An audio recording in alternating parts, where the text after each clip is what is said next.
Hello everybody, this is our class 2. This class is being continuity with the first class. So in this particular class में मैं ये नहीं सिखाऊंगा कि how we should turn on the developer option and how we should write the function on function like which we had done earlier on the payback period. हाँ, but मैं payback period जो पिछला फंक्शन जो मैंने लिखाया था, code लिखाया था, उसी में ही चेंजेस कैसे होंगे for the discounted payback period वो मैं इस क्लास में सिखा दूँगा. सो हम इस टुडे क्लास में हम क्या क्या चीज़ें कवर करने वाले हैं कि पहला तो हम डेप्रिशिएबल एसेट कैसे निकालते हैं वो देखेंगे. सेकंड हम क्या कहते हैं WACC which is weighted average cost of capital, वो कैसे निकालते हैं वो देखेंगे. देन लास्ट हम देखेंगे डिस्काउंटेड पेबैक पीरियड के लिए क्या कोडिंग लिखी जाती है for in the visual basic, वो हम देखेंगे. और क्या चेंजेस हैं पिछले वाले कोड से उसमें वो देखेंगे पर्टिकुलरली. इसके साथ ही साथ इसमें न्यूमेरिक कल्चर कैसे करा जाएगा कि इसमें जैसे जो एग्ज़ाम में हमें input sheet and processing sheet given होगी. सो हम जैसे कि है processing sheet and this is the input sheet. Paper में हमें यही ऐसी ही वैल्यू गिवन होगी जब प्रैक्टिकल्स होते हैं. सो जब इसमें गिवन होगी तो यहाँ पे हम जब numeric culture and value putting करते हैं सो इसका जो भी इफ़ेक्ट होता है हमें जैसे जैसे जो वैल्यू चाहिए होती है वो हम इस पर्टिकुलर शीट में हम ले आ जाती है. ठीक है. सो अब देखो फर्स्ट हम ये पर्टिकुलर केस स्टडी सिनेरियो है जिसमें हम शूज़ मेकिंग कंपनी का एग्जांपल लिया है. अब डिफरेंट शूज़ मेकिंग कंपनी को क्या क्या कॉस्ट आ रही है, पर्टिकुलर अगर वो नया कुछ प्रोजेक्ट स्टार्ट करने चाह रही है एज़ पर द एग्जांपल, उसमें वो क्या क्या कॉस्ट आ रही हैं. देन उसका मीन्स ऑफ फाइनेंसिंग क्या होगा, कॉस्ट ऑफ कैपिटल क्या होगा. Cost of capital is nothing but the coupon rate जो अप्लाई होता है तुम्हारी इक्विटी और डेट पे. ठीक है. अब उसके बाद वेटेड एवरेज मेथड लगाएंगे कैसे वो देखेंगे. ठीक है. सो फर्स्ट ये वैल्यू ऐसे नहीं होगी, यहाँ पे तो निकली हुई है बट ऐसे नहीं आता, यहाँ पे ये ब्लैंक होती है. ठीक है. अब इसको निकालने का तरीका क्या है. अब निकालने से पहले इसमें इसको नोमेनक्लेचर कर दो प्रोजेक्ट कॉस्ट के लिए. निकालने से पहले एक मैं दिखाता हूँ एक सिंपल एक्सेल में आप स्पेस नहीं दे सकते कोड के लिए. अब जैसे दिस पर्टिकुलर जो 140 अमाउंट था it is my total project cost, तो दिस अमाउंट को मैंने नेम कर दिया as an project underscore cost. ठीक है. अब डेप्रिशिएबल जो डेप्रिशिएशन है वो हमारा किस किस पर्टिकुलर थिंग पे लगता है, लाइक हमारे फिक्स एसेट पे लगता है, हमारी मशीनरी पे लगता है एंड हाउसेस पे लगता है, दिस काइंड ऑफ थिंग पे लगता है. बट रादर देन हम एक एक को सेलेक्ट करें उससे अच्छा है कि जो हमारी टोटल प्रोजेक्ट कॉस्ट है उसमें से हम जिस चीज़ पे नहीं लगता वो माइनस कर दें. सो हम कैसे करेंगे, इक्वल टू जो भी प्रोजेक्ट कॉस्ट है हमारी वो माइनस क्या क्या चीज़ पे नहीं लगता. लैंड एंड साइट डेवलपमेंट पे नहीं लगता. देन उसके बाद हमारा ट्रांसपोर्टेशन क्लियर एंड फ्राइट पे नहीं लगता. देन प्री ऑपरेटिव एक्सपेंसेस पे नहीं लगता. देन कंटिजेंसी पे नहीं लगता. वैल्यू मिस्टेक की है. हाँ, ये जो आपका ट्रांसपोर्टेशन है इस पे नहीं लगेगा. एक मिनट,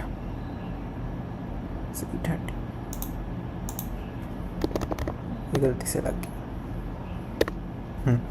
ओके. मैं इसको मार्क कर देता हूँ एज एन हमने क्योंकि ये वैल्यू निकाली है. So it will be easier कि बाद में जब मैं एक्सेल शीट अपलोड करूँगा सो वहाँ पे पता चले कि क्या मैंने चेंजेस किए थे. सो मैं इसको यहाँ पे मैंने येलोइश कर दिया. ठीक है. अब इस पर्टिकुलर जो अमाउंट है अब इसको भी नेम करूँ जैसे मैंने अभी सिखाया.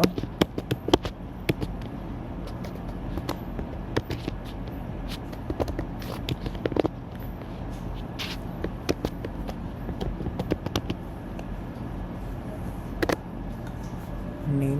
अब धीरे धीरे जितने भी इस नेम है जैसे हर एक के साथ ना उसका नेमिंग करना पड़ता है, पर उससे पहले हमने नेमिंग करना पड़ता है. एंड ऑल्सो हमें धीरे धीरे सबकी वैल्यू लगानी है. इसमें बहुत सारी वैल्यू गिवन नहीं है तो इस चार्ट को भी फिल करना पड़ेगा. तो उससे पहले जब हम नेम करें सबके उससे पहले एक काम करते हैं जो वैल्यू अभी फिलअप नहीं है उसकी वैल्यू निकाल लेते हैं. फर्स्ट जैसे टर्म लोन है, टर्म लोन क्या होता है, जो भी तुम्हारा टोटल प्रोजेक्ट कॉस्ट है, प्रोजेक्ट कॉस्ट में से हमने 100 जो अमाउंट था इक्विटी से हमने कवर कर लिया। कॉस्ट फाइनेंसिंग का मतलब क्या, अगर हमारी टोटल कोई भी प्रोजेक्ट कॉस्ट है एक पर्टिकुलर, अगर 100 रुपीज़ है, उसको हमें कहीं से तो फुलफिल करना है ना, आइदर फ्रॉम तुम डेट से करो, आइदर फ्रॉम योर इक्विटी से करो, डिपेंड करता है तुम्हारी सिचुएशन पे। सो इस पर्टिकुलर सिचुएशन में मैंने 100 रुपये तो मैंने अपनी इक्विटी से कर लिए। सो जो मेरा बाकी मैं डेट से कर रहा हूँ, तो डेट से मतलब 40 रुपीज़ हुआ ना, बट हम डायरेक्टली इसे 40 क्यों लिखे हैं, क्योंकि अगर आगे कभी शीट में चेंज हुआ सो ये वैल्यूज़ चेंज नहीं होगी, तो इसीलिए अच्छा रहता है कि आप इसको एज एन फंक्शन की तरह यूज़ करो। सो फंक्शन की तरह यूज़ करने के लिए क्या है, प्रोजेक्ट कॉस्ट हमने जो लिखी थी, प्रोजेक्ट कॉस्ट माइनस में दिस जो हमारी इक्विटी है, तो 40 हमारा ये आ गया। टोटल क्या होगा, टोटल हमारी इक्वल्स टू प्रोजेक्ट कॉस्ट ही होगी, project cost.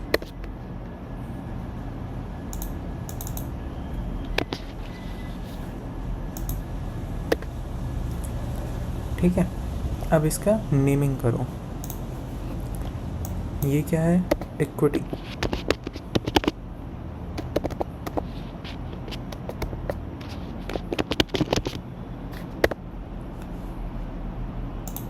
Term loan is kind of a debt, so इसको डेट लिखो। ठीक है, यहाँ से यहाँ तक तो ठीक है। नाउ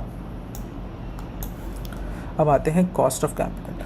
अब कॉस्ट ऑफ कैपिटल क्या होता है, बहुत ही लेमन लैंग्वेज में समझाऊँ तो इट नथिंग बट जो कूपन रेट अप्लाई होता है आपका टोटल, जो भी आपका इक्विटी डेट है डिफरेंट, उस पर जो भी आपका कूपन रेट होता है वही आपका कॉस्ट ऑफ कैपिटल है, क्योंकि वही आपको एक्स्ट्रा पे करना पड़ रहा है फॉर बीइंग कि आप अगर इक्विटी से लेते हो, जैसे लाइक फॉर एग्जांपल आपने 100 रुपये उठाए एंड 100 रुपये पे आपको डिविडेंड पे करना पड़ रहा है as an 4%, 5%, 3%, whatever it will be. So वो आपका एज एन कॉस्ट है, कॉस्ट पड़ रही है कंपनी को इतनी देने की। And same as for the debt, अगर डेट में इंटरेस्ट दे रहा है तो वो आपकी कॉस्ट है उतने परसेंटेज की।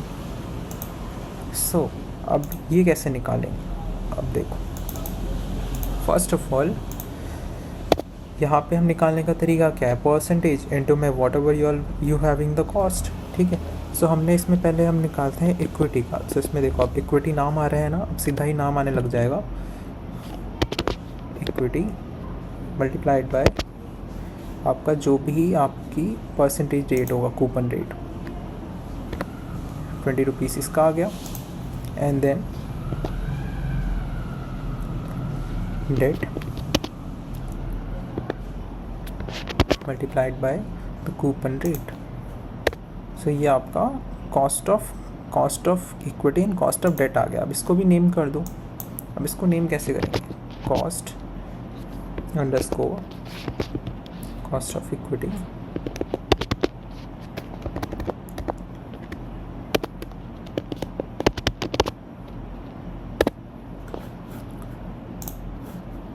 इस वाले को करो cost of date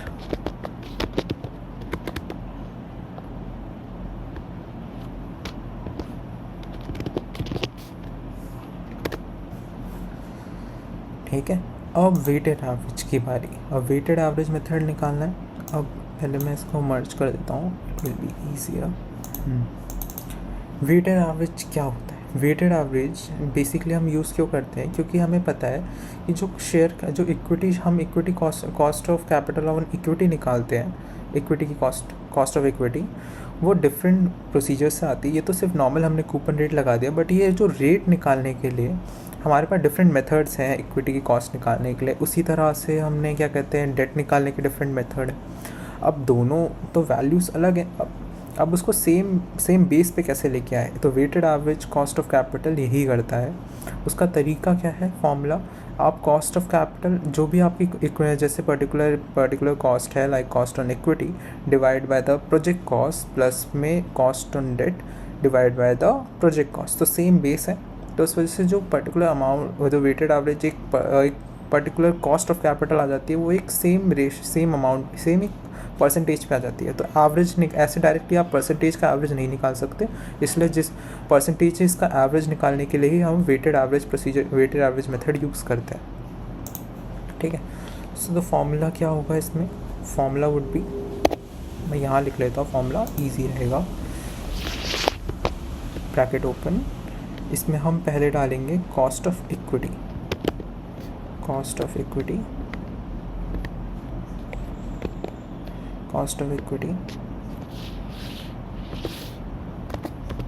divide by project cost bracket close plus cost of debt, एक सेकेंड ब्रैकेट रह गया,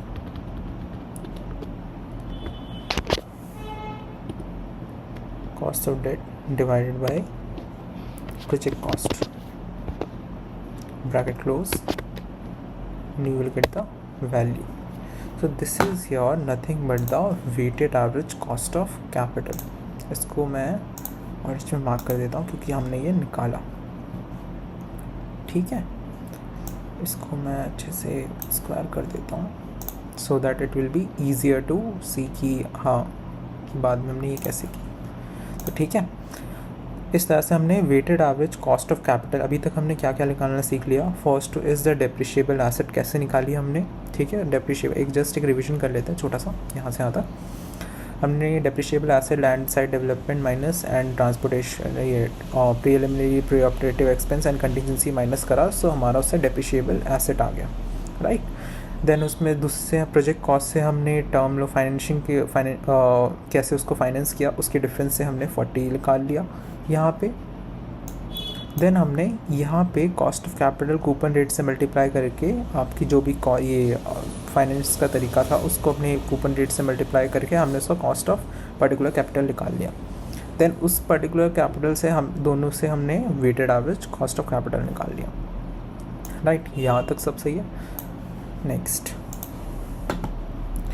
नाउ यहाँ पे अब नेमिंग करनी पड़ेगी, जैसे this is what install capacity, इसको हम लोग कैप से लिख लो, कोई भी वर्डिंग जो आपको ईजी लगे। Install capacity, this is what selling price,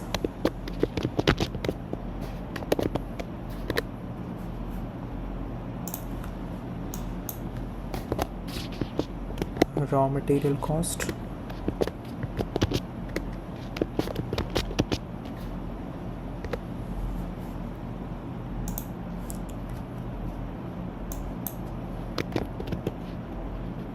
packing material cost,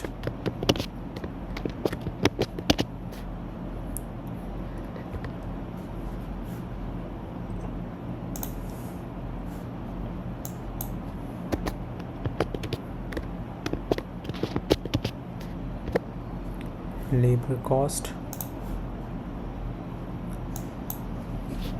first year supervision,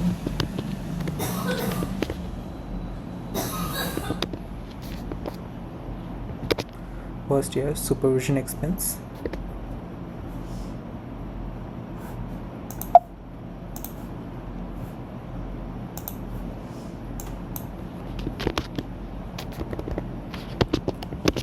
first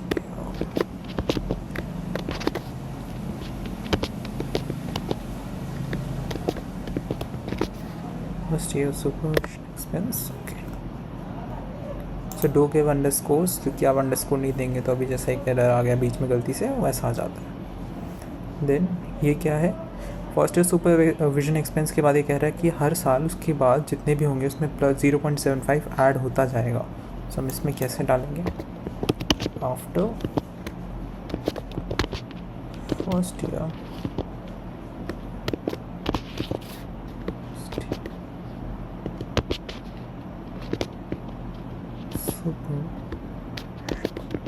expense, ठीक है ना, ये हो गया। Now the administrative expense, first देखो हमने जो कोड लिखा वो पहले ही से ही आ गया कि जो भी हम थोड़ी देर पहले सुपरविजन एक्सपेंस ना, तो यहीं पे चेंज कर लो, आसानी से आ जाएगा। First year admin expense, now after, यहाँ पे भी आ गया,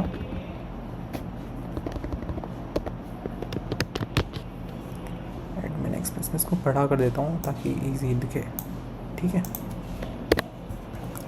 first admin expense, now selling expenses.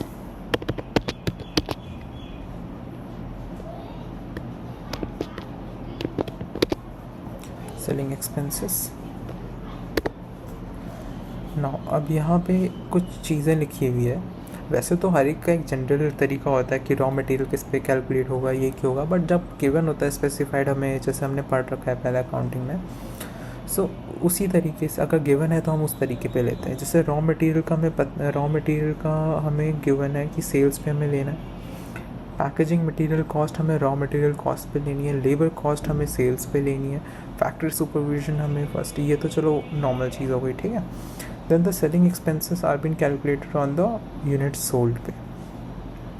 Now depreciation हमें बोला है स्ट्रेट लाइन मेथड है, तो स्ट्रेट लाइन मेथड में हमें कोई भी स्क्रैप वैल्यू नहीं गिवन है, तो डायरेक्टली जो भी आपकी डेप्रिशिएबल वैल्यू होगी अपॉन में जो भी आपकी एक्सपेक्टेड लाइफ है, एक्सपेक्टेड लाइफ हमारी गिवन है कितनी, 5 ईयर्स, और नो स्क्रैप वैल्यू हमारी निल है, तो depreciation on the straight line basis पे है, तो ये भी ठीक है, ओके। नाउ हमें इसको भी, ये कैपिटल कैपेसिटी यूटिलाइजेशन है, तो इसका हम नेमिंग कैसे करेंगे। फर्स्ट कीजिए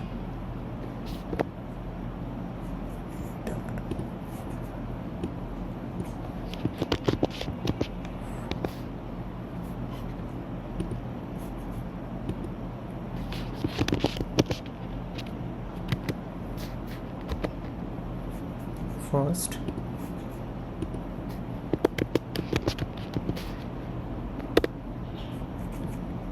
सेकेंड थर्ड,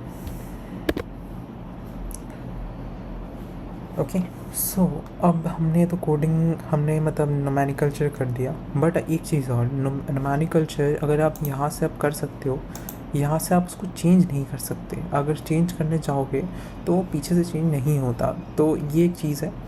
यहाँ से सिर्फ आप उसका नेम कर सकते हो बट उसको हटा नहीं सकते। सो इसके लिए क्या तरीका है, अगर आप नेम को चेंज करना चाहो या कुछ भी करना चाहो, फॉर्मूला स्टैप पे आओ, then go to the name manager. अब मैं इसको थोड़ा सा बड़ा कर देता हूँ, देखो अब मैच कर लो कि तुमने भी इतनी ही चीज़ें लिखी हैं कि और कुछ अलग से नेमिंग भी करी है, ये देख लो।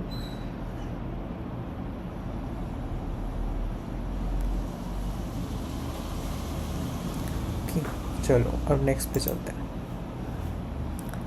मेन चीज़ we have done, let me recheck first, कुछ असर है तो नहीं क्या।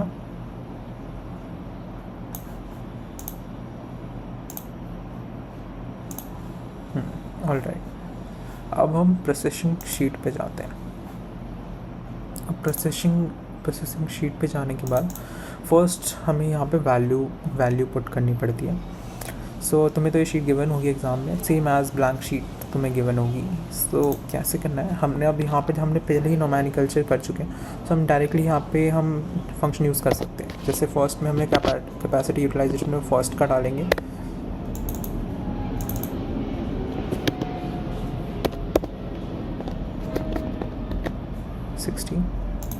सेम एज सेकेंड,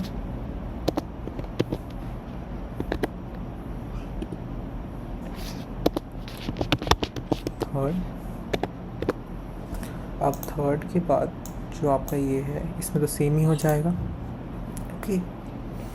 अब sales and units and crore, तो सेल्स एंड यूनिट्स हमें गिवन थी, हमने सेल्स एंड यूनिट निकाला हुआ था। सेल्स एंड यूनिट एक बार मैं दिखा देता हूँ कहाँ पे था वो।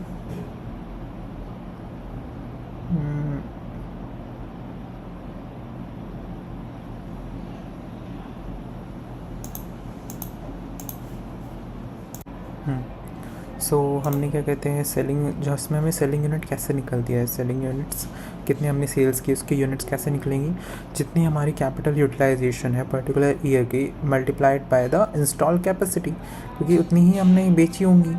सो उसका निकालने का तरीका क्या है, देखो, equal to this, take E6 which is the install, हमने जो कैपेसिटी यूटिलाइजेशन किया है वो पर्टिकुलर इनटू में आपका जो भी इंस्टॉल्ड कैपेसिटी होगा, वेट, अब ड्रैग एंड ड्रिफ्ट करो and you will get the whole value of the sequence. Now sales, अब यूनिट्स है, यूनिट्स में से आप किसी का प्राइस कैसे निकालते हो? Units into multiplied by its price. तो simple, take this value multiplied by selling price जो हमने पहले से ही नेम कर रखा था. So multiply it, you will get the value, drag and drift, you will get the whole value. Now अब है कॉस्ट ऑफ प्रोडक्शन. यहाँ तक हमने वैल्यूज़ निकाल दी, प्रोसेसिंग इनपुट डेटा मेन, जो बहुत सारी जगह पे अभी जितनी भी नीचे वैल्यूज़ में बहुत सारी ऐसी वैल्यू जो आपका सेल्स पे आ रही है, सेल्स इन करो, सेल्स इन यूनिट पे आ रही है, सो उस पर यूटिलाइजेशन होगा. अब देखो रॉ मटेरियल इसने क्या बोला है कि वो किस पे कैलकुलेट हो रहा है? On the sales amount. Sales यानी यूनिट पे नहीं हो रहा, यूनिट के लिए अलग से देखो एक जगह लिखा हुआ है यूनिट सोल. सो ये सेल्स अमाउंट है, मतलब प्राइस वाली. इस वैल्यू पे आपका क्या कहते हैं, रॉ मटेरियल कैलकुलेट हो रहा है.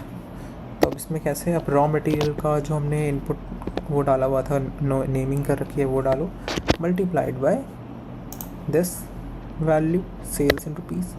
ये आ गई आपकी रॉ मटेरियल की कॉस्ट. अब इसको ड्रैग एंड ड्रॉप करोगे तो पूरी वैल्यू आ जाएगी. Now packing material cost. अब देखो पैकिंग मटेरियल कॉस्ट कैसे आ रही है. Packing material cost in the basis of raw material cost पे निकाली जा रही है. सो इसमें हम packing material cost multiplied by raw material पे डालेंगे, will get the value. Now drag and drift, you will get the whole value. Now the labor cost. Labor cost किस पे है? On sales. तो labor cost is on the sales. So first put labor cost multiplied by आपका sales पे, right? sales पे ये था ना, labor cost is on sales, right?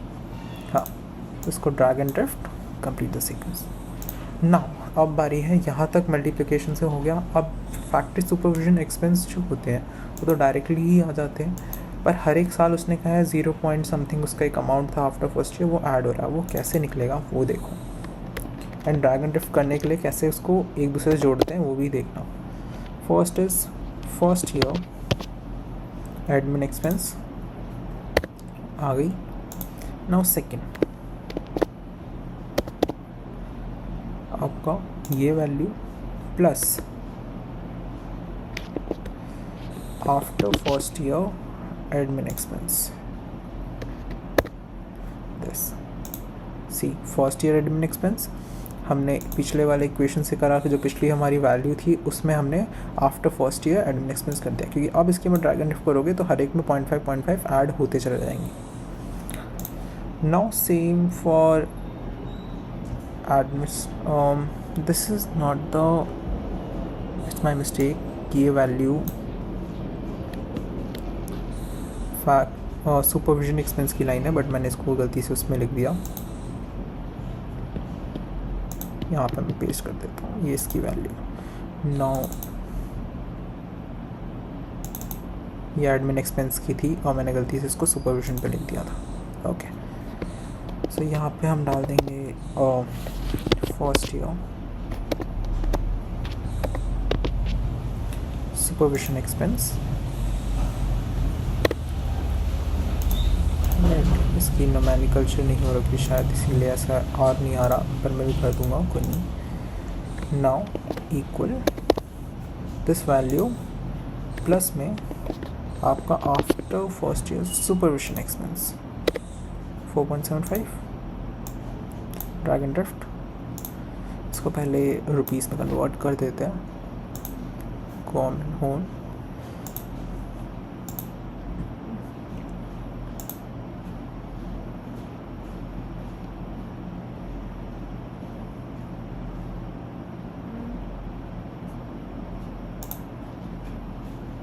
Okay, ये ले नहीं रहा.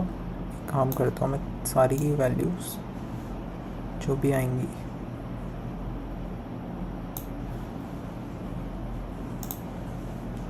करेंसी बना देता हूँ.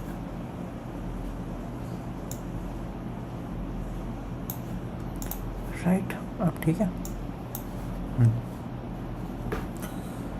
नाउ अब जाते हैं हमारे सेलिंग आफ्टर, एक बार रीचेक कर लेते हैं कहीं कुछ गड़बड़ी तो नहीं हुई। Yes, this is the first year supervision expense and this is after first year supervision expense, right? And this is the first year admin and first year after first year admin, ठीक है। now the total cost of production, इसको मैं लिख देता हूँ for कि कभी confuse ना हो जाऊँ, कॉस्ट कैप्स में लिख देता हूँ, cost of production. So cost of production के लिए अब सम करो सबको।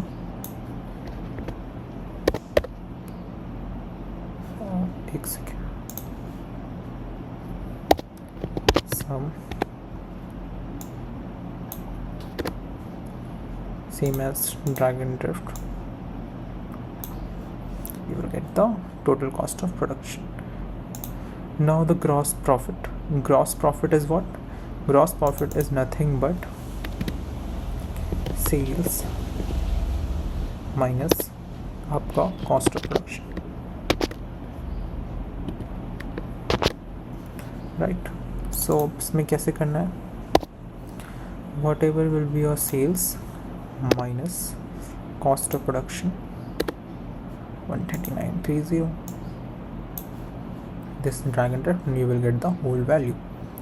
अब डेप्रिशिएशन की बात है। डेप्रिशिएशन मैंने करना भी सिखाया था कि हम इसमें कैसे लेंगे depreciation is a straight line method.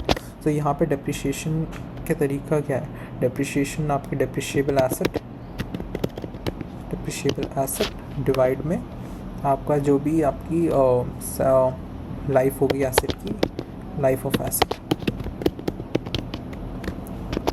इसका सैल्वेज वैल्यू है नहीं, नल है, तो इसलिए हमने ज़ीरो, इसलिए मैंने इसके यहाँ पे लिखा नहीं, वरना डेप्रिशिएशन ऑफ एसेट में से माइनस होती। बट ठीक है, लाइफ ऑफ एसेट से डिवाइड करेंगे तो आपकी डेप्रिशिएबल एसेट आ जाएगी। अब देखो कैसे कैलकुलेट होगा। अब हमने डेप्रिशिएबल एसेट का नोमेनक्लेचर पहले ही कर लिया था, तो डायरेक्टली हम will put equal depreciable asset divide में आपका 5। It will be similar whole throughout, so same ही वैल्यू आएगी सी। देखो नाउ अब profit before interest and tax. एक चीज़ है कि हम लोग जो टैक्सेशन करते हैं, टैक्स ज़्यादा ना आए, टैक्स का बेनिफिट ले पाए, इसलिए डिप्रिशिएशन हम पहले ही माइनस कर देते हैं सो दैट हमारा जो नेट प्रॉफिट बने वो कम रहे, जिसकी वजह से जब उस पर हमें टैक्स पे करना पड़े तो हमें कम पे करना पड़े। बाद में हम उस डेप्रिशिएशन को ऐड कर सकते हैं बाद में, अगर डिफरेंट प्रोसेस होते हैं, बट रिक्वायरमेंट नहीं होती। बट आप पहली डेप्रिशिएशन माइनस कर दो, आपका ऑलरेडी नेट प्रॉफिट कम हो गया, देन उसमें इंटरेस्ट माइनस कर दो, उसके बाद जो बचता उसमें हम टैक्सेशन करते हैं, राइट? तो इसीलिए हम इंटरेस्ट और डेप्रिशिएशन का बेनिफिट ले लेते हैं। इसे काफ़ी इंपॉर्टेंट है, इसलिए हमने डेप्रिशिएशन पहले ही माइनस कर दिया इसमें से। अब profit before interest and tax देखो कैसे होगा। Profit before interest and tax क्या हुआ? आपका जितना भी ग्रॉस प्रॉफिट है उसमें से आप डेप्रिशिएशन माइनस कर दो, आपका इंटरेस्ट PBIT बन जाएगा, profit before interest and tax. So equals to gross profit minus आपका depreciation, this is the value, drag and drift, you will get the whole value. And now the interest on term loan. अब interest on term loan हमें given है, let me सी,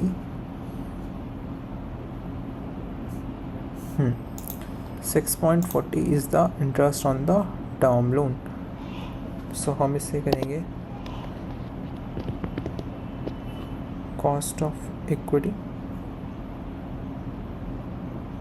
नहीं cost on debt, sorry, cost on date, drag and drift, this will be your term loan. अब profit before tax, profit before tax क्या होगा? इसमें से इसको माइनस कर दो, इंटरेस्ट ऑन लॉस, तो आपका प्रॉफिट बिफोर टैक्स बन जाएगा बस। So this is your value.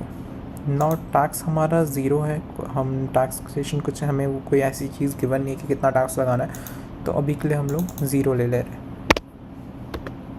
ठीक है। Drag and drift. Now profit after tax क्या होता है? अगर वैल्यू गिवन होती टैक्स की तो हम लगाते माइनस करते, बट अभी है नहीं तो हम सीधा ही इसमें कर दें, this value minus this, same value occur हो जाएगी, ना प्रॉफिट आफ्टर टैक्स ये वैल्यू आ गई। अब नेट कैश एक्रूअल्स क्या होते हैं? नेट कैश एक्रूअल्स हमें मोटा मोटा कितना पैसा मिल रहा है, मोटा मोटा तो हमें ग्रॉस प्रॉफिट मिल रहा है ना, so it's equal to gross profit, remember रखना। इसी पे ही कैश फ्लो निकाला जाता है, कैश फ्लो इसी से देखा जाता है। सो अब इक्वल्स टू हमें ये वैल्यू दे देनी है ग्रॉस प्रॉफिट की, राइट। अब सारी वैल्यू देखो सेम उसने उठा ली। नाउ अब कैश फ्लो फ्रॉम प्रोजेक्ट, एक मिनट, ये ईयर्स हैं, इसने वैल्यूज इसको भी करेंसी में डाल दिया, इट्स नंबर्स, इसके अंदर ठीक है, इट्स ईयर्स। मैं इसको रेड मार्क कर देता हूँ ईजियर के लिए। 0 ईयर में क्या आएगा?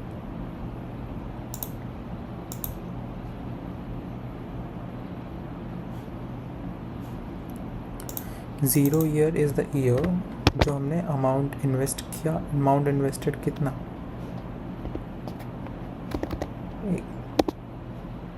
माइनस प्रोजेक्ट कॉस्ट, हमने इतना ही एक प्रोजेक्ट में इन्वेस्ट किया, ये में नेगेटिव में चली गई वैल्यू, ठीक है। अब यहाँ पे नेट कैश एक्रूअल्स को डालो, दिस वैल्यू, इतना पैसा फर्स्ट ईयर में आया, देन इसको ड्रैग एंड ड्रिफ्ट करो, एंड बाकी पैसे इतने मंथ में आए, ठीक है। यहाँ तक तो ठीक है, हमारा कैश फ्लो आ गया, कैश फ्लो आ गया। अब हम जब पिछले क्लास में हमने जब कैश फ्लो कर रहे थे तब उसमें जो हमारा कैश फ्लो था वो कॉलम फॉर्म में था, बट इसमें ये रो फॉर्म में हो गया। मतलब हमारा जो कमांड हमने लिखा उसमें हमें जहाँ जहाँ हमने रो डाले हैं उसको हम लोग कॉलम में लिखेंगे। अब तो कमांड में भी चेंजेस आएंगे। तो देखो डेवलपर ऑप्शन में जाओ, गो ऑन विजुअल बेसिक। अब याद रखना कि अगर आप ऐसे यहाँ पे देखो अलग अलग शीट्स हैं, आप किसी में भी मॉड्यूल डाल के कर सकते हो, बट उससे होगा क्या, वो कभी सेव नहीं होगा एंड उसके कभी मार्क्स नहीं मिलेंगे क्योंकि वो कभी सेव हो नहीं पाता। तो आपको अगर कोई प्रोग्राम सेव करना है, कोई कोड सेव करना है तो हमेशा मॉड्यूल में सेव होगा। और मॉड्यूल कैसा आएगा, यहाँ पे जाओ एंड पुट मॉड्यूल, ओके। देखो मैं इसको थोड़ा बड़ा कर देता हूँ।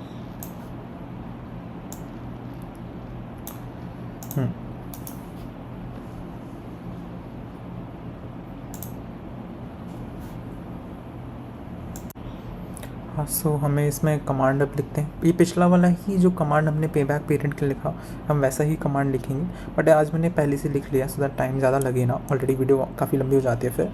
सो मैंने लिख लिया, मैं डायरेक्टली अभी दिखा दूंगा कि क्या क्या डिफरेंस उन दोनों में आए। So this is the command. अब इसमें क्या क्या चेंजेस हुए इससे पहले मैं दिखाता हूँ। मैं भी कह रहा था ना कि रोज़ हमने जो पिछला जो लिखा था कैश फ्लो पिछली क्लास में वो हमने कॉलम फॉर्म में लिखा था, बट जो इस वाले पर्टिकुलर में हमने जो कैश फ्लो बनाया वो कॉलम बेसिस पे था, तो इसलिए हम उसमें चेंजेस क्या क्या हुए अब ये देखो।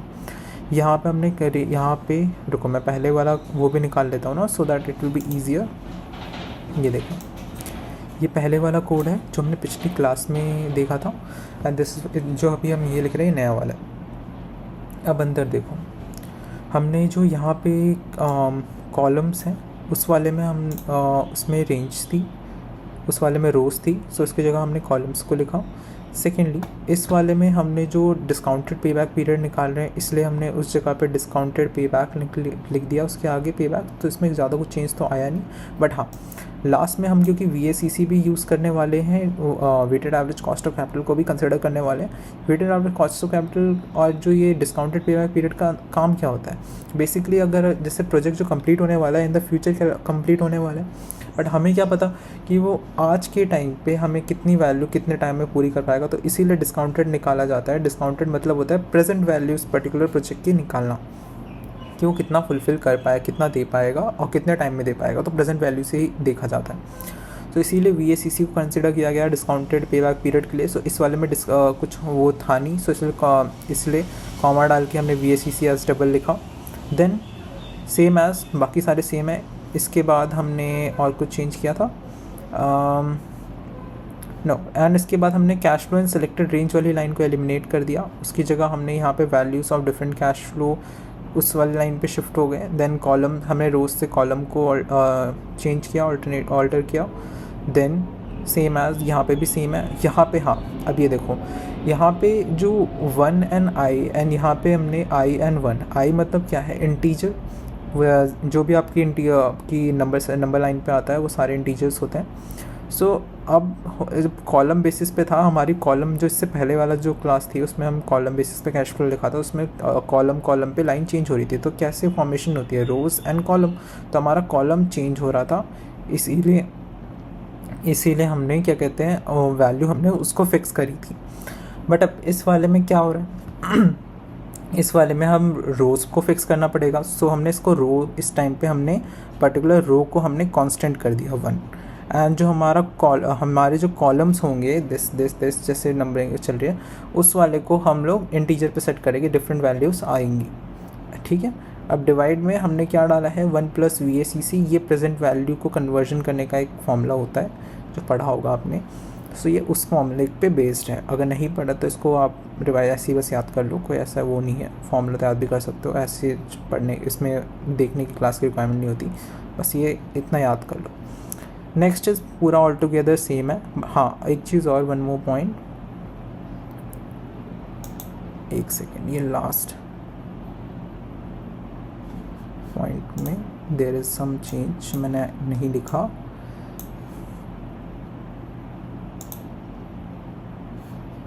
वेट, एंड इफ नेक्स्ट आई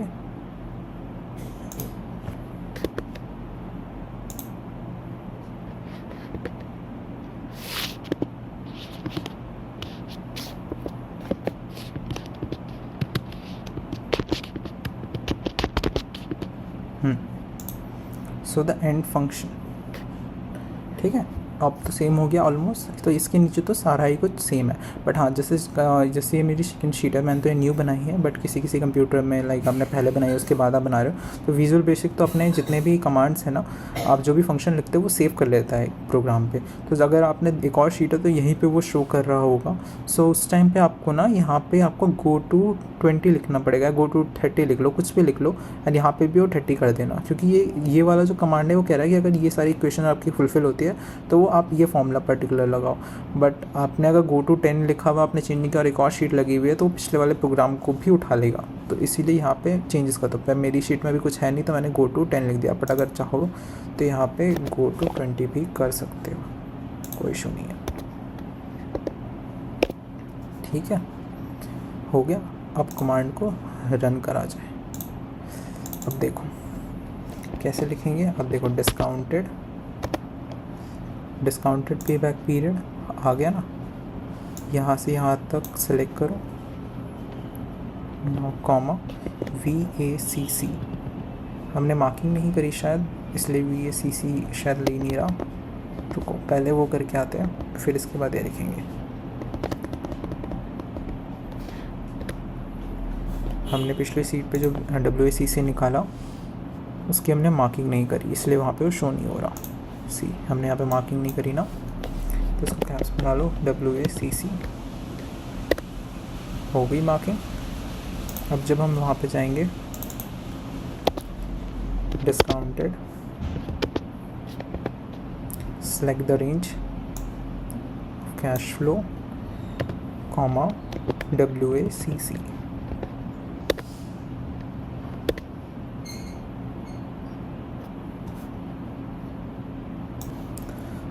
हाँ, तो एक मिस्टेक हो गई थी मेरे से, जिसकी वजह से प्रोग्राम काम नहीं कर रहा था।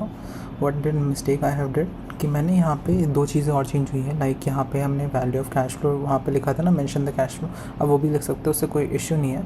बट जैसे कि यहाँ पे आपने पिछला पे डैश बैक पे अंडरस्कोर बैक लिखा था, सो वहाँ पे वो काम नहीं करा, क्योंकि मैंने यहाँ पे और यहाँ पे मैंने अलग अलग वैल्यू लिखी, तो इसलिए इसने इसको ये नहीं करा कि आपने यहाँ पे ये लिखा एंड प्रोग्राम आपने फॉर्मूला डाला तो अलग अलग मान लिया इसने, उस वजह से फॉर्मूला काम नहीं कर पा रहा था। सेकेंडली और तो बस ऐसा कुछ नहीं है, आप इसकी जगह ये लिख लो, या तो आप पहले वाला वो लिख सकते हो, दोनों में काम कर जाएगा, कोई अंतर नहीं है। ठीक है, डायरेक्टली बस इतना ही है। आप डायरेक्टली चलो एग्जीक्यूशन डायरेक्टली आप करते हैं। ठीक है, क्योंकि अब इतना है। और इसके बाद एक बार आप फ़ोटो लेना चाहो तो ले सकते हो, यहाँ रख देता हूँ, वरना मैं इसका एक स्क्रीनशॉट तो मैं यहीं पे लगा देता हूँ अभी। ठीक है, अब इसको रीसेट एंड रन नाउ। अब कैसे लगाना है प्रोग्राम ध्यान से देखना आप। इसमें VACC कैसे यूज़ होता है। फर्स्ट ऑफ ऑल हम डिस्काउंटेड कैशबैक और जो पे बैक लेते हैं वो select the range of the cash flow this comma. हमने डायरेक्टली जो पे बैक पीरियड हम पिछले बार कर रहे थे उसमें हमने बस इतना ही करा था एंड जस्ट एंटर करा था एंड हमारी वैल्यू आ गई थी। बट इसमें ऐसा नहीं होता, जब आप डिस्काउंटेड पे बैक पीरियड निकलता है आपको VACC को भी कंसिडर करना होता है। तो हमने मार्किंग करी थी WACC मार्केट एंड या this is the value of discounted pay back period. इसको रेड कर देता हूँ, थोड़ी वैल्यूज़ की साइज़ बढ़ा देता हूँ, ठीक है। So this we have done today. इसके अलावा तो इसमें ऐसा कुछ है नहीं, all the sheets has been fully covered, ठीक है। इसके बाद यहाँ पे एक छोटा सा एक और पोर्शन है, लाइक एनालिसिस है, क्या क्या अच्छा है क्या बेस्ट है। वो तब काम आता है जब आपको पर्टिकुलर प्रोजेक्ट दे दिया। अभी तो इतना कुछ है नहीं, अभी तो मैंने सिर्फ निकालना सिखाया। जब हम आगे की क्लास कर लेंगे तब ये काम समझ आ जाएगा कि अगर आपकी इतनी इंस्टॉल कैपेसिटी पे आपका इतना अच्छा काम कर रहा है, बेस्ट है वो। ऐसे जब आपको एक केस स्टडी में आपको थियोरेटिकल पोर्शन आता है ना कि whether you have to go for it और not go for it on that particular project, तो उसमें काम आएगा कि आपको चूज़ करने के लिए कि whether it's a best project, it's a worst project और मोस्ट लाइकली प्रोजेक्ट, और what the question will be asking for it. So ये है बस आज की क्लास में। So thank you.